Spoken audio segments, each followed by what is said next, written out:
Good evening, everyone, and welcome to the fall meeting of the Northern Virginia chapter of VICPP.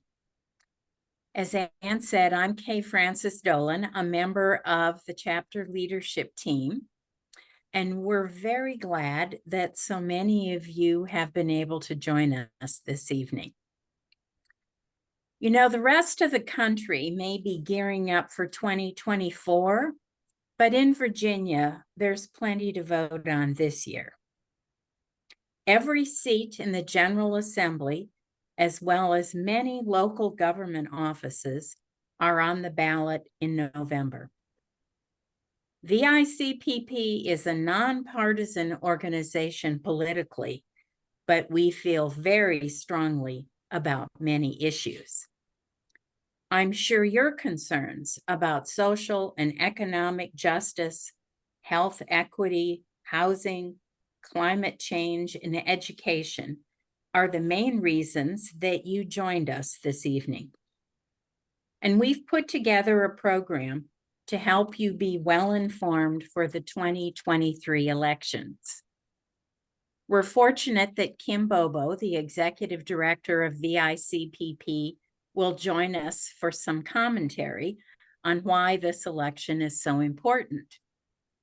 Ann Murphy, who is no stranger to getting out the vote, will then discuss opportunities for all of us to get involved, including a new VICPP initiative called 100% Voting Congregation. Any of you who have been with us in previous years know that VICPP puts a lot of focus on meeting with our legislators, either in Northern Virginia or in Richmond in January. And I'll cover some of how you can participate in that. And we'll conclude with Audrey Wang from the train, reminding you of some critical dates. And you will also have a chance to have some questions answered. We want you to use the chat room to indicate your questions.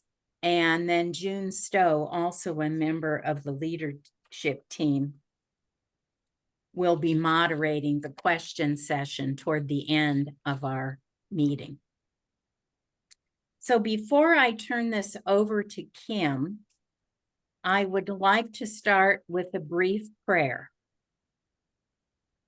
Holy Creator, as we gather via Zoom this evening, we pray that we are ever mindful of opportunities to be faithful citizens of our communities, the Commonwealth, our country, and the world.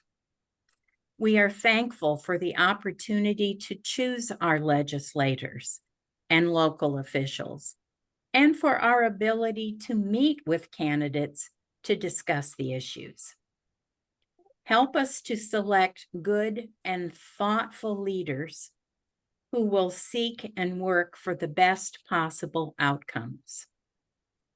May the November elections bring us together as we gather to choose leaders who will serve the best interests of Virginians and make a positive difference in the lives of all who live here. Amen. So luckily, Kim Bobo has stepped away from her choir rehearsal so she could share some thoughts with us. And because Kim may not be with us for the entire meeting, I invite you to list any questions for Kim as soon as they occur to you, because she will be able to take a few questions at the end of her remarks. So I think I will now, with gratitude, turn the program over to Kim Bobo. Thank you, Kay Francis, and thank you, Ann, for your continued leadership, and so fun to see so many people on the call that I know. I think Kay Francis really summed it up. This is the rest of the country is looking toward 2024, and we are looking toward 2023. This is really the year for us where Every House and Senate seat is up. And it historically is the year when the fewest people turn out to vote.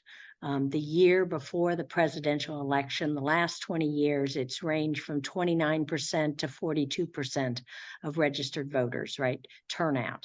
So really, I think the most important thing we can do is trying to get people to commit to voting and to going. And again, I really have believed, and we're trying to prove it this year, that congregations are really a vital place for turning people out to vote, because voting it's actually not often, it's not always about the issues, it's not always about the candidates, it's often about sort of a culture of voting. A friend of mine was sharing that he'd been in Puerto Rico when they closed down everything for the day and the entire place parties, and they have like 95% voting rates, right? It's a culture around voting. And so really what we've been trying to encourage this year is, with our congregations who share the values that we work on, to try to build a culture of voting around turning out this year. And a key thing for us has really been to try to find some congregations that will work with us to really study this and study whether the things that we are doing in our congregations matter in terms of engaging people to vote. And so we've been calling this our 100% voting congregation. So if you pledge that you're going to work to become 100% voting, which doesn't mean, nobody's probably going to really be 100%, but it's a pledge to try to get there. We have a toolkit for folks. We have a website sort of set of things that you can link up on your congregation's website to make it easy for people. We have this really cool banner that a donor has paid for that says 100% voting, and it's really fun when I drive around and see them around town. And for congregations that agree to be in the study, if they have 100 members or more, we can do an incentive of $500, again, from a donor, just to be in the study. But again, I'm hoping that people, regardless of the money, will want to be in the study with us. And the only way you can study it is for us to look at the voter files, which means either before the election or frankly after the election, we need to be able to match the membership lists with the voter files. There are real advantages, like my congregation, we did a match on the voter files. So I know already who's in the congregation, who's not registered. I know who's in the congregation who is registered, but often doesn't vote. So it's very easy for me to target my sort of recruitment and trying to get everybody to register and everybody to vote. But it doesn't even matter ahead of time. But we do need, the only way you can demonstrate and prove that the work that we're doing in congregations matters in terms of people is if they can be studied, which means we have to be able to match them with who actually votes. So matching with the voter files. So if any Rock Spring put up their banner today, yay. So again, we're pretty excited about this possibility. And it matters not only for the work in Virginia, but it matters, frankly, for work like ours in other states. The donor that has paid for the banners has basically said, look, if we could demonstrate that this really matters in terms of increasing people who go to the polls. And again, we're not asking anybody who they're voting for, what they're voting for, just that they're going. If we can demonstrate by doing this, it increases turnout. There's likely millions of dollars for this work, not just in Virginia, but around the country for groups like us. Because it's so hard to get people to vote these days, especially in these off-year elections. So I'm really hoping that some of you will work through the congregational process with the boards and the committees to try to get permission to be in the study with us. Because again, we don't have to have 100 congregations, but we do need probably 15 or 20 to be able to do a good study. We've got 5 congregations who are already doing that. So I'm particularly excited about that set of resources. The other thing I want to mention before Anne talks about all the other things we're doing that are pretty exciting and fun, is we've also done a poll in a handful of districts. As many of you know, we've worked for the last few years on paid sick days and trying to get a paid sick day standard. And frankly, we've got a few Dems that have been pretty squishy on the issue, and some others that we just want to bolster. And so we've run a poll in Senator Deeds, Senator Mason, Senator Marsden's district, as well as Suravel, who carried the bill for us in the Senate last 2 years. And for him, it's really to sort of demonstrate that he's got really strong support in his district for it. But for the others, it's to try to get them, if we think we can run a bill, to get them to demonstrate that they're elected, that their constituents really care about the issue. And the poll says what every other poll has said, like 90% of voters think we should have a paid sick day standard. So again, we've got that resource that we can share, Kay, when you do meetings with Suravel and Marsden in your region. So again, the elections matter. It certainly matters in terms of who's going to control both houses, who's going to control the chairs of committees, who's going to assign committees. But maybe more important for us, because again, those are the big picture in terms of where the electorate ends up.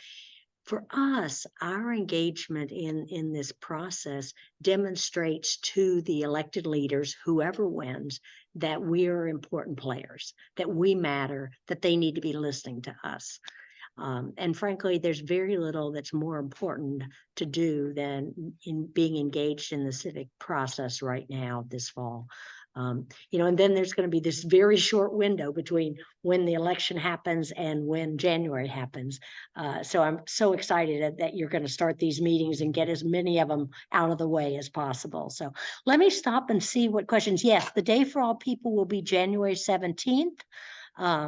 It will be again in Richmond. And it will probably be back at Centenary United Methodist because they've been so kind and generous. Although we've been in some conversations with St. Paul's as well, because it's just a little bit closer, which would be nice. But it'll be in the new building. My staff and I are actually going for a tour of the new building on Wednesday. So hopefully we will know what the new General Assembly building looks like. We're going to sort of the folks who are registered lobbyists, which my staff is, we get a sort of a preview tour of the General Assembly building. So that'll be fun.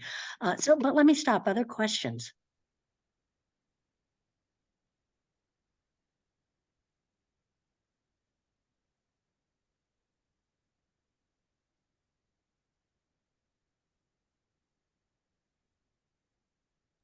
What?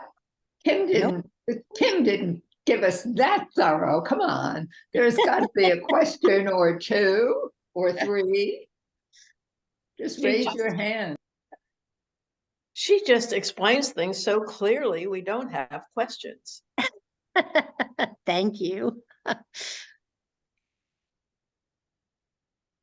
I see Arlene's got a question, her hand up. Thank you. So other than the paid sick leave, and I know with, not knowing with the elections, anything, do you have any idea what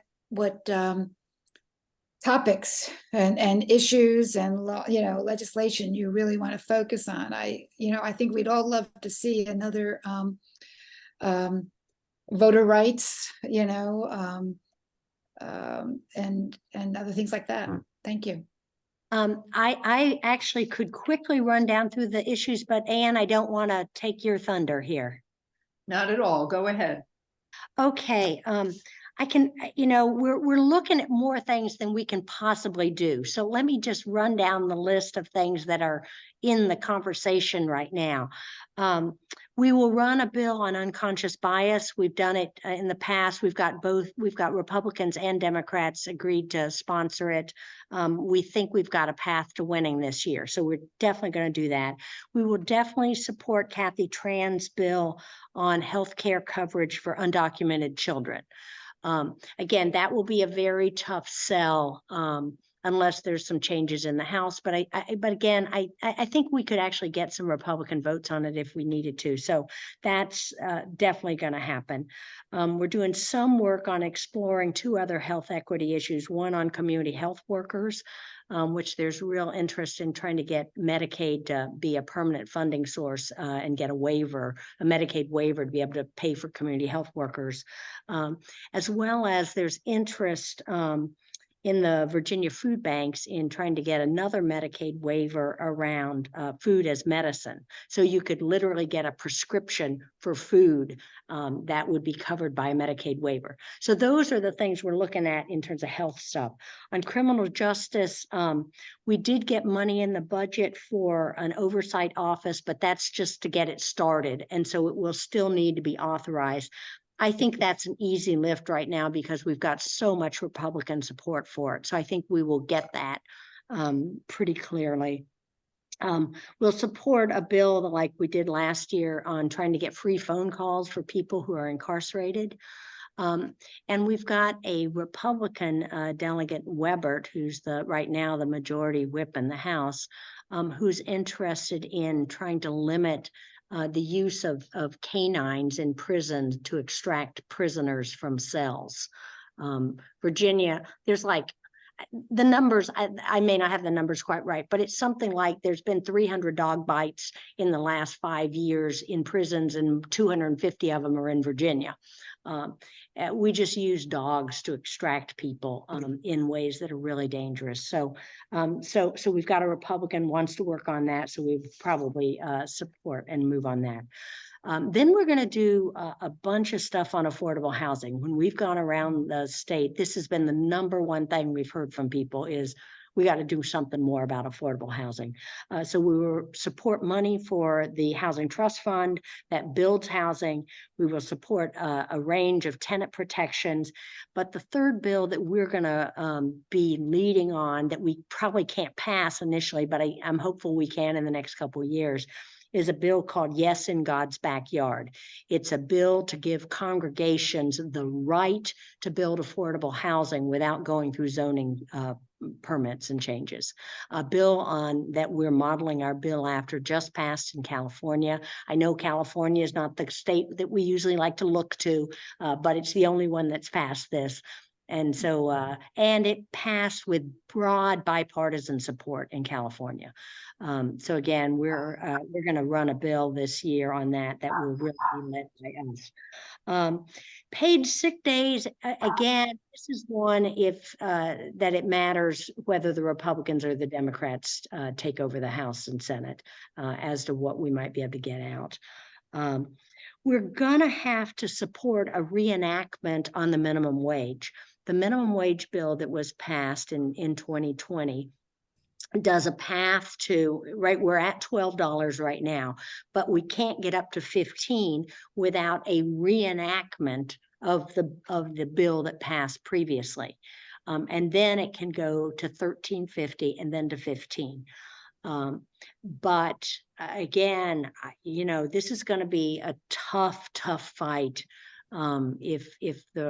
Even if one house, if we have a split house or we have a split House and Senate, it's going to be a challenge to do this reenactment. So again, that's a very, very important one for us. We'll also support childcare subsidies. That's one that has lots of bipartisan support. So we'll probably do some stuff there. And then, again, depending on who's what happens in the elections, if there's some common sense gun reform, particularly a ban on assault rifles. There's a lot of interest in our base in doing some work in that space. So we would do that. We obviously have supported and would support automatic restoration of rights for people, for ex-offenders when they come out. So those are some of the key things. I did have a call for those of you from Arlington. I wanted to share. I had a call from the Arlington Community Foundation the other day, and they're interested in seeing if there could be a child tax credit statewide, and not just the sort of child tax work that they've been doing in Arlington. And the thing that was most heartening about it was they said they had talked to a lot of legislators in Northern Virginia, and they said that the group that they really ought to talk to was the Virginia Interfaith Center, not only because we care about those issues, but that we are one of the organizations that can work with Republicans well. And they just thought that was really important. So I was so pleased that they called anyway, and wanted to share that with you. Kim, Yes. excuse me, Kim, before you leave, there's a couple of questions that came up that want to make sure that if they wanted to speak to you, they did. Irvin, did you have one that you wanted to ask Kim? See your hand Yeah. up. It was just a note, hi, Kim, that we do have a change in the state senator. Our Senator Peterson did not win his primary. So when you mentioned about both minimum wage as well as paid leave, he was always difficult. So hopefully our new state senator will be a Saddam Salim. See if that changes the numbers a little bit.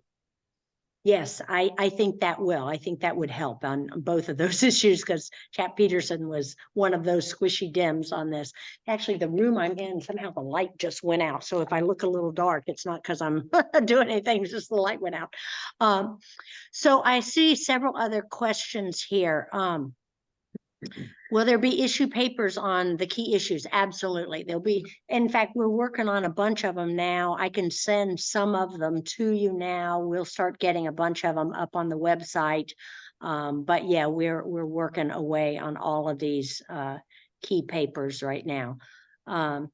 Details on unconscious bias. It's basically been that as part of certification for medical professionals that deal with pregnant people, with people who are going to have babies, that they have to have had some training in unconscious bias. So that's been the bill. We've had resistance from the Medical Society of Virginia. The nurses are all over it and love it. The doctors, not so much. And their main argument has been, we don't like the legislature telling us what to train our doctors on. So my staff person actually just met with the Medical Society folks the other day, and we think we may have some language worked out that would give us a better shot at the bill. So we're hoping, again, we've had bipartisan support in the last 2 years. I'm hopeful we can get it through this year. John. Yeah, I'm wondering about second look. It got a lot of attention the last session, and the parole board has become so political. That would really help in the criminal justice area. Yeah, it absolutely would. We've been talking to a bunch of folks about what's possible in terms of the parole board, but it's a hot mess right now. So yeah, again, long term, that area of how do we both divert people and how do we get people out who've been in there long periods, and really there's not much value in keeping them longer. That's a space we've got to do a lot more work in over the next couple of years. I would be surprised given there's going to be so many new people in the legislature. I would be surprised if we see a lot of progress on that this year, but I think we likely will see some effort in the next couple of years.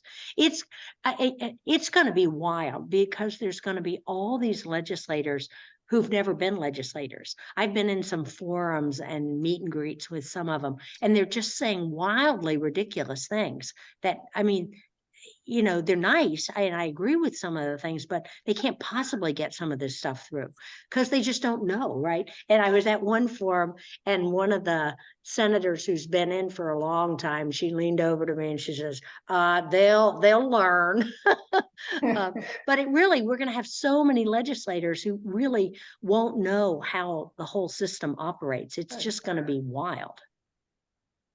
Thanks, Kim.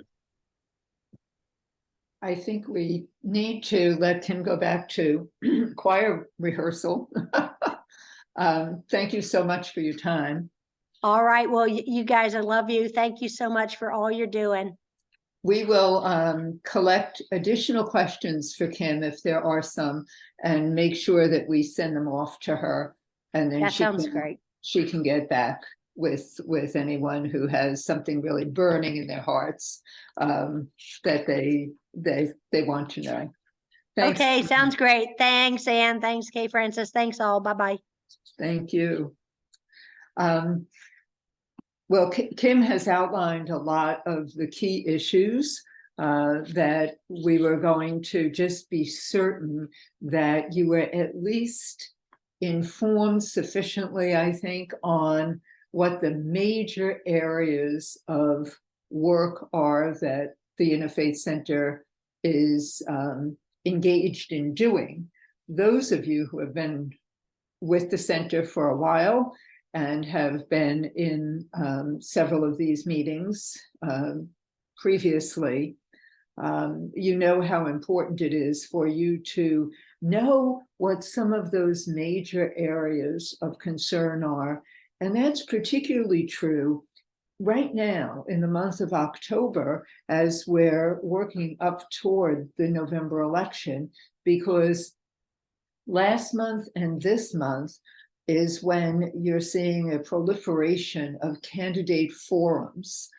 And those are opportunities to talk with the candidates for the state level races particularly. It's important for you to talk to your local candidates as well. But for the Interfaith Center's focus, we are focused at the state level. And almost, you know, all 140 seats are up for election this year. That's only happens every, I think it's every 4 years, maybe every 6 years, that occurs, that every seat is theoretically going to be vacant on December the 31st, when the current incumbents' time is up. And then on January 1st, the new people will take over.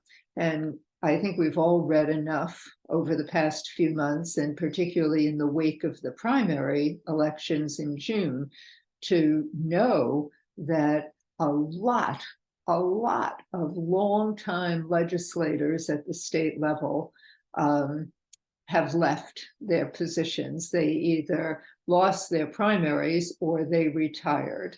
And so Kim is absolutely right when she talks about lots of newcomers.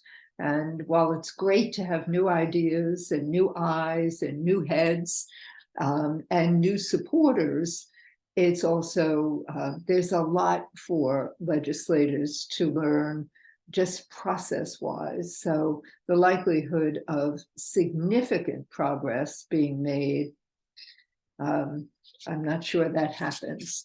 The same is true at the federal level, we all know that, and at the local level, that's also true. And you have a big turnover of positions. It takes those newcomers time to kind of learn the ropes, if you will. I wanted to just touch base quickly and briefly with you to say that one of the efforts that the center engaged in this year, and last year too, but this year in a big way, as Kim talked a little bit about the culture of voting. So the Interfaith Center embarked on an arrangement to send postcards reminding people about the importance of voting. So this was what the postcard looked like. I don't know whether you could see that or not. And the center committed to writing and sending 10,000 postcards throughout the Commonwealth of Virginia. They had targeted lists of voters who have who live in either underserved areas and or voters who have not been regular in casting a vote. And so they committed to doing 10,000, and Robert Lester, who some of you may have heard on our information program back in the summer, confirmed for me yesterday that all 10,000 have been done. So I think that's amazing. I know in my own circle of friends on whom I put a little pressure, we did 300 postcards, all going to Prince William County voters. As far as I know, there were, I don't know whether there were any that were going to Arlington or Alexandria, which is kind of my home base, but 10,000 postcards. So that's a big effort on the part of the Virginia Interfaith Center. The other thing is, as I mentioned, about candidate forums. And there is, I believe, on the website of the Virginia Interfaith Center, there are some questions that have been posed for us to use when we attend a candidate forum, to ask those candidates some of those kinds of questions about those issues that that Kim just reviewed. So where do you stand, Mr. or Miss Candidate, on the issue of unconscious bias training for healthcare professionals? Where do you stand,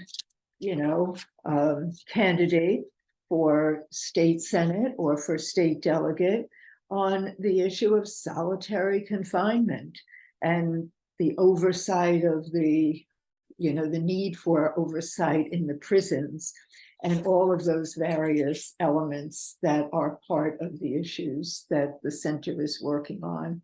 So I would just like to encourage you all to participate in those forums. Some of them have where the Interfaith Center is co-sponsoring are listed on the Interfaith Center's website.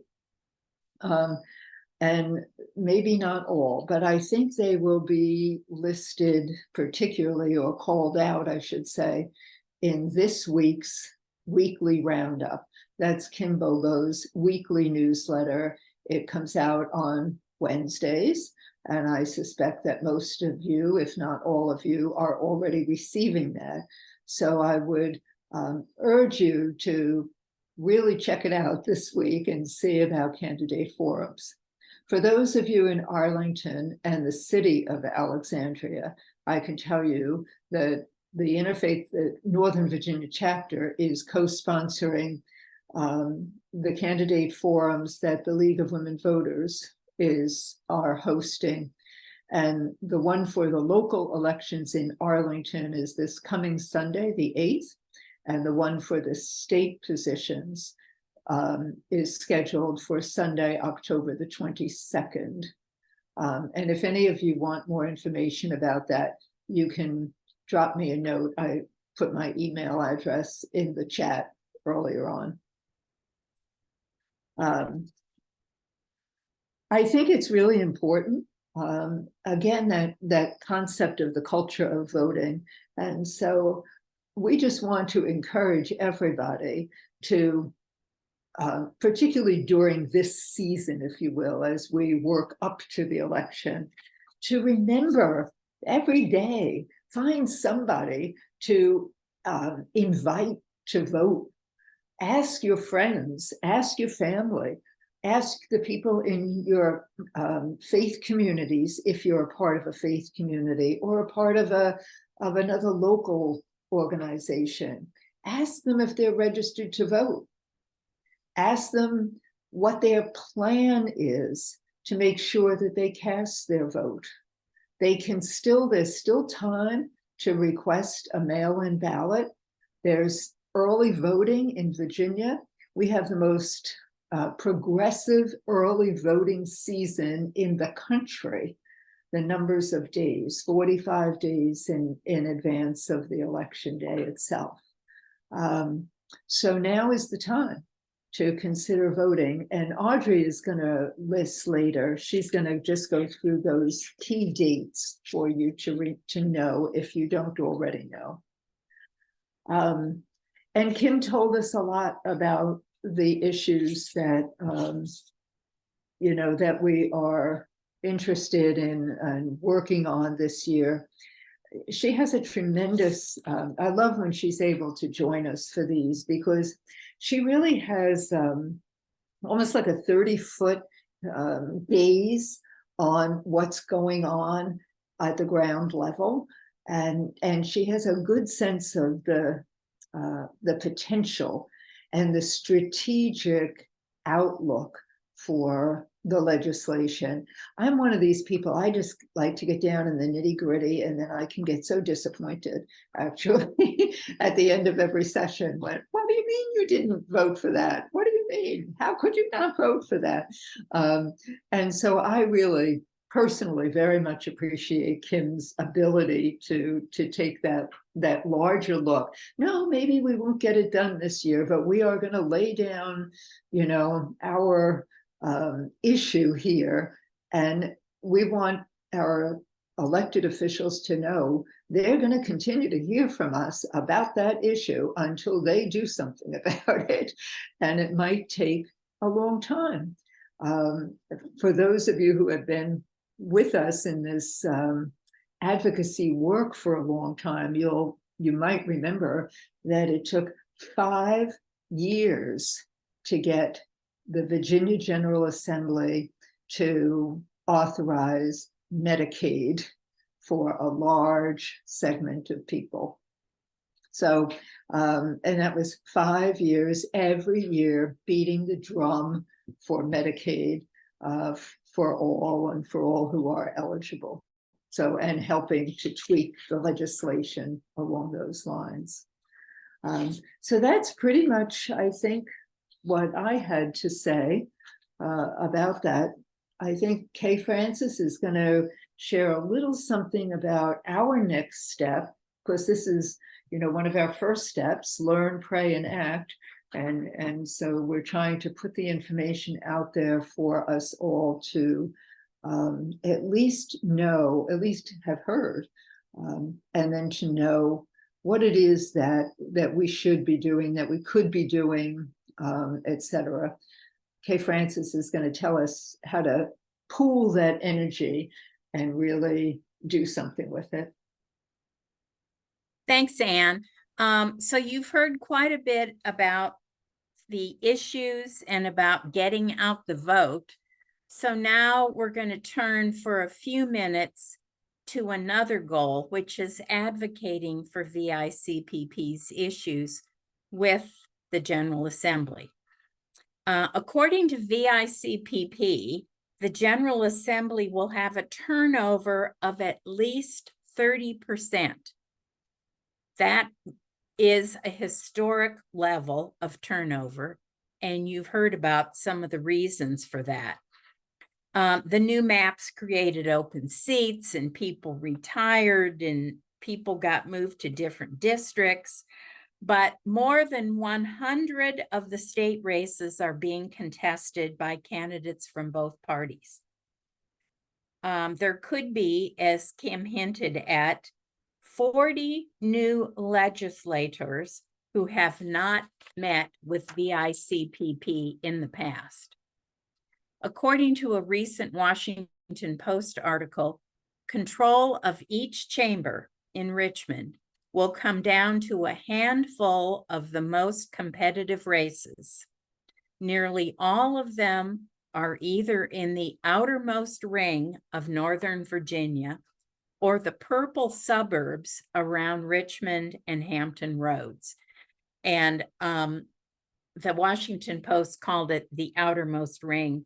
It's Prince William County and Loudoun County, pretty much for those of us in Northern Virginia. So with so many new legislators convening in Richmond in January, we want to try to get a jump on meeting with some who are very likely to win their election, either because they're running unopposed or because demographics and past elections indicate pretty strongly who the probable winner will be. Many of you have met with legislators via Zoom or in person over the past couple of years, and so much of this will not be new to you. And by the way, we aren't telling you who to vote for, but we will be asking if you can help get VICPP's issues in front of the candidates who are expected to win. And that's really what our emphasis is going to be on in October. We'll start sending out emails to some of you this month based on your House or Senate districts. These are your new ones. Asking if you would be willing to meet with a candidate. We'll also ask if anyone is willing to serve as the lead or the coordinator of the meeting. And I see some of you who've done this in the past here tonight. Whenever possible, we like to have a group of VICPP members meet with a legislator. I'm sure we're going to continue to set up meetings in November, but it will be very helpful to do as many as we can before the elections, again, with a focus on the likely new delegates or senators who are unfamiliar with VICPP. So quickly, what goes on in these meetings and just how long do they last? Well, usually they last 15 to 30 minutes, although we've had some much longer ones that got into some very interesting discussions. It's a good idea if you are attending one of these meetings to bring along or send ahead an information sheet on VICPP. You'll be bringing issue sheets, but it's probably helpful to have a sheet you can put in front of someone about what we're all about. And you can get these, of course, on the VICPP website. The meetings often happen on Zoom or in coffee shops or restaurants, wherever usually it's the candidate or the delegate or the senator who suggests it. You'll introduce everyone. You'll all be current or possibly future constituents of theirs, and that's important to them. Let me say a couple of things about, it's good to mention several issue areas, and you may personally have an interest in some very critical areas that aren't necessarily VICPP issues.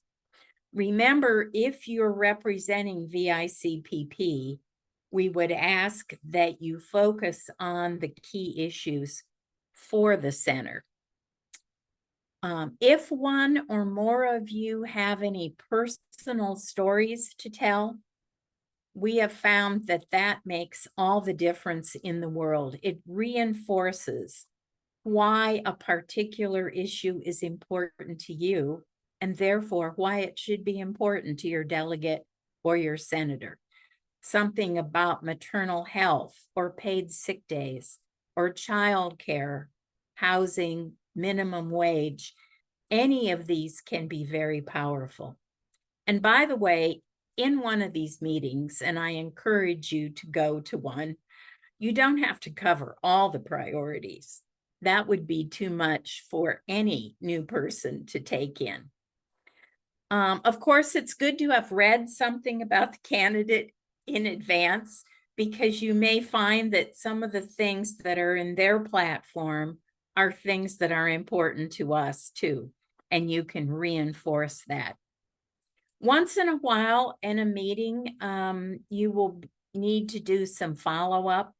The candidate may ask for a copy of something or additional information. And then finally, we ask that someone in the group, usually the leader, do a very brief summary of the meeting for us. I think the important thing is to remember that these are really get to know you meetings. We want you to ask, what they're interested in, and we want to tell them about us and about issues. So with the help of VICPP in Richmond, we have identified 4 Senate districts and 7 House districts. So not all of you will be getting an email this month. And we will try to meet later with as many of the other legislators as we can. So let me mention a couple of great websites. If you want to find out your districts and some demographics in your districts, there's a wonderful one by the Virginia Public Access Project. It's VPAP.org. And to check your voter registration, because hopefully all of us are registered, and if we've moved, we've changed our address, etc., go to vote.elections.virginia.gov. So thank you in advance for giving serious consideration to signing up for a meeting if you get our request. And I hope you've been putting your questions in the chat, and we will get to them before the end of the hour. So Anne, I think I'm turning it back over to you. Yes, you are. If I just Okay. mute so I could speak. We have a number of people on this call who are who serve as what the Interfaith Center calls Congregation Liaisons, and we have 2 that I've asked in advance if they would say probably not more than a minute and a half or 2 minutes, just kind of what that means. What does it mean to be a congregation liaison, do you think? And Mary Beth Buckholz was one, and Andy Latcher was the other. So Mary Beth, why don't you just say a few words? You told me already that you're quite new at this, that you haven't really done too much of this, I don't think. Well, tell the people what you're doing. First of all, this is amazing how many have gathered tonight for this meeting. I am a member of Trinity United Methodist Church, and also on this meeting today, we have Ashley Parker and Elvis Mercino, who are also members of Trinity United Methodist Church here in Alexandria. We are part of the Social Justice Committee at our church. We are walking the fine line with our congregation between really, being engaged in social justice and advocacy, while at the same time, being steering clear of politics. And that's hard for some to understand. But we are making strides, making headway.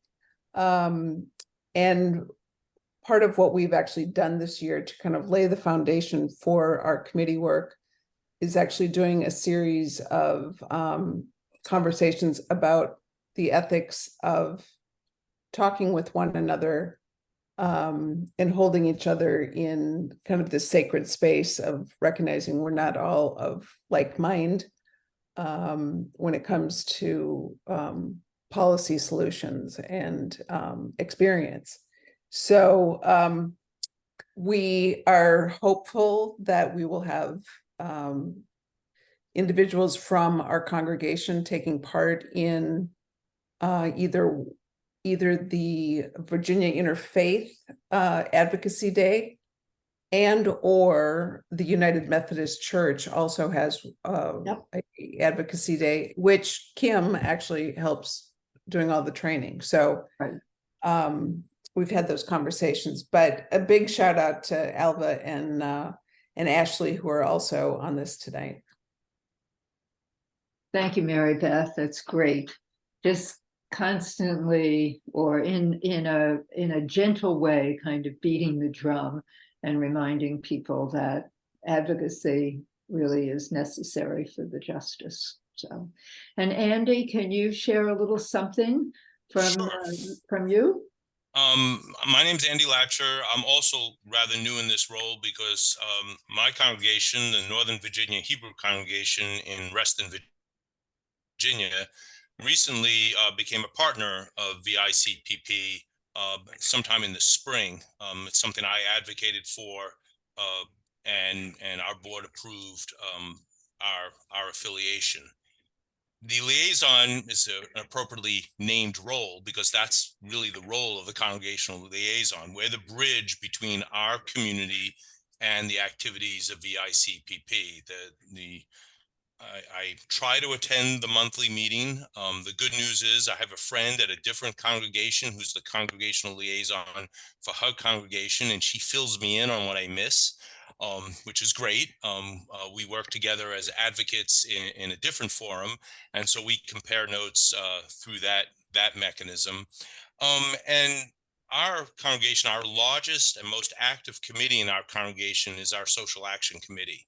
And we have several different teams within that committee. And my role is really to make the team leads aware of the things that would be of interest to them, whether it be racial justice, criminal justice, whatever the topic might be.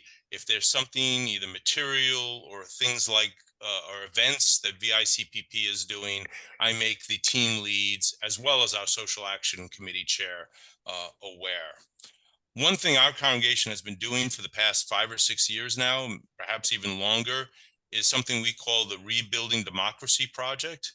And we have been very similar to what Mary Beth was describing, that civil discord about political topics, it's a safe place to have that discussion in a faith community. And so we have taken on some important issues to have those conversations like grown-ups. Actually, we also have conversations like that with our youth too. But the key is that we are having that dialogue in a respectful way, and recognizing that there are differences of opinion. We're also using our study techniques to study American texts that we were calling them the Great Texts of America project. Now we've renamed it the American Scripture Project, and we are actually bringing it to other congregations throughout the nation, where we're studying American texts like we would study Scripture. And we are using that to inform ourselves and our values, that our religious values are tied with our values associated with democracy. And that is something that is being taught, from the pulpit, as well as in our adult education programs. So we are really happy to be part of VICPP, and we continue to engage. Thank you so much. So that gives all the rest of you on this meeting, on this session tonight, a glimpse into, one of the ways that the Interfaith Center is really trying to do its work. We do it as chapters, we do it through congregations by inviting congregations to have someone serve as a liaison person to do just as Andy said, just as Mary Beth said, to just gather the information about what this organization is doing and to bring that back to the fuller congregation, and to continue to inspire people to advocate for justice. That's the way I look at it. So thank you so much to both of you, newcomers to our work here. And I didn't really mean to put you on the spot, but I appreciate your input to that. So that's that for that. June. I really don't facilitate have a lot. questions? Yeah, I really don't have a lot of questions. I had a lot of great comments, which I encourage people to read them because they're really interesting. I was really sort of very interested in Laura Freeman's about wanting to have a neighborhood be 100% committed to vote. And I would just, say with that, if people are interested in something like that, they should probably talk to Sheila Hurley because she could probably give you details that could be used for the neighborhood as well as that's being used for churches. The other thing, Anne, is John Peterson was interested in the meetings on October 10th and 22nd. And I imagine a lot of people are interested in them. Where can they get details, or can we email details out to them, some kind of sheet that they would have? Yeah, I knew John wanted that, so I told him I would send him a flyer. Aren't the dates October 8th and October 22nd? Yes, it's two Not Sundays. the 10th, the 8th. Okay. Yeah. I think, I don't know, somebody else who knows more about technology than I do. Do we have everybody's email address, Audrey? Is that true? Yes, we do. Okay. And can we capture the chat, or June, can you tell me who wants that information?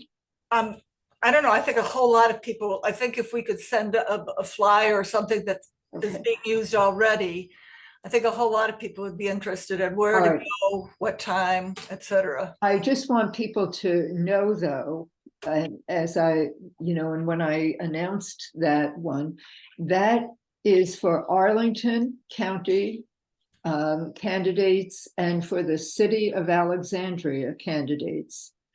So we do not have, I don't have information. I'm hoping it'll be in the weekly roundup this week. I do not have information about when Fairfax County candidate forums are being held. And many of you, Reston, Falls Church, Fairfax, Annandale, you are all in Fairfax County. And the program that I was referring to, the League of Women Voters, for Arlington and Alexandria, is only doing the candidates for those districts. So that makes a difference.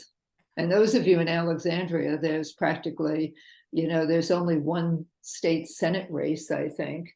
And is there also a delegate race in Alexandria? Yes, but Elizabeth Bennett Parker has no unopposed. Right. So anyways, I would say again, just that if you do have questions that come up, there's a wealth of information, the weekly roundup that comes out every Wednesday. And I would really encourage you going there. And it also gives you how you could contact people if you have questions. Okay. I just want to conclude by, first of all, of course, as always, thanking everyone for your time. We like to try to be honest with that time. So we said that we would wrap up by 8:30, and we will. Particularly for those of you who are newer comers to the Virginia Interfaith Center for Public Policy, we use our little tagline about learning, praying, and then acting. And so our chapter sessions that we do online like these is really about keeping us all informed and raising our awareness for all of the opportunities that there are to act on behalf of justice. I also like to remind people as I always do, Kim never does, but I do, that the Virginia Interfaith Center for Public Policy is a 501c3 not-for-profit organization and is very dependent on individual contributions to keep them going. So I like to just tell people that, and to urge people, if you have it in your heart and are able to provide some support, some financial support from individuals, from your congregations is another big piece of that. And so, you know, the website that I posted the address for right at the very beginning of this session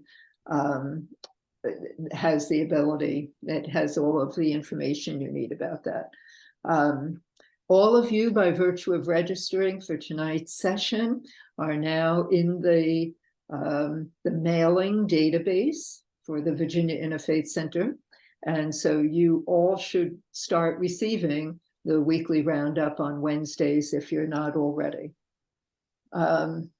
We encourage us all, and I include myself in this, to really stay informed, to stay in touch with your legislators, and to remember the most important thing for today is to tell you to vote.